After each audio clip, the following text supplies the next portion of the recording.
भूखा राजा और गरीब किसान की कहानी। सालों पहले एक नगर का राजा अपने राज्य में रात को अपना रूप बदलकर घूमता था। वो रूप बदलने के बाद लोगों से मिलकर अपने यानी राजा के बारे में जानने की कोशिश करता और उनकी समस्याओं को समझता था। एक रात जब वो नगर घूमकर आया तो अचानक जोर से बारिश होने लगी। उसने देर किए बिना एक गरीब के घर का दरवाजा खटखटाया। राजा के दरवाजा खटखटाने के बाद घर से एक व्यक्ति निकला। वो एक गरीब किसान था जो अपनी पत्नी और बच्चों के साथ रहता था। बारिश तेज थी तो किसान ने राजा को अंदर आने के लिए कहा। राजा ने घर में जाने के बाद पूछा, क्या आप मुझे कुछ खिला सकते हैं? मुझे बहुत तेज भूख लगी है। वो गरीब किसान और उसका परिवार 3 दिनों से भूखा था और उसके घर में एक भी दाना अन्न का नहीं था। किसान के मन में हुआ कि भले ही हम भूखे हैं, लेकिन अपने अतिथि को यूं भूखा नहीं रख सकते। अब किसान ये सोचकर बेचैन हो गया कि अपने अतिथि का पेट कैसे भरा जाए।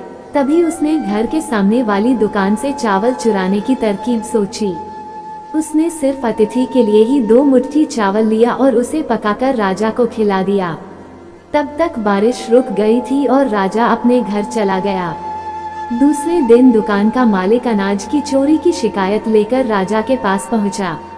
राजा ने दुकान के मालिक और उस गरीब किसान को अपनी सभा में प्रस्तुत होने का आदेश दिया।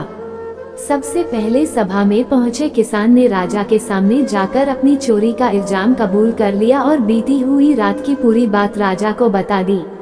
किसान राजा से कहता है कि मैंने चोरी की, लेकिन मेरे परिवार ने उस अनाज का एक निवाला भी नहीं खाया। गरीब किसान की बातें सुनकर राजा बहुत दुखी हुआ और उसने किसान को बताया कि अतिथि के रूप में मैं स्वयं तुम्हारे घर आया था।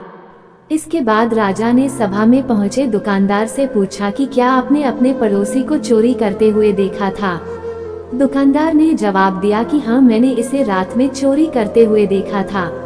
दुकानदार की बात सुनने के बाद राजा कहता है कि इस चोरी के लिए मैं पहले जिम्मेदार हूँ और फिर दूसरा तुम हो, क्योंकि तुमने अपने पड़ोसी को अनाज की चोरी करते हुए देखा, मगर कभी उसके भूखे परिवार को नहीं देखा।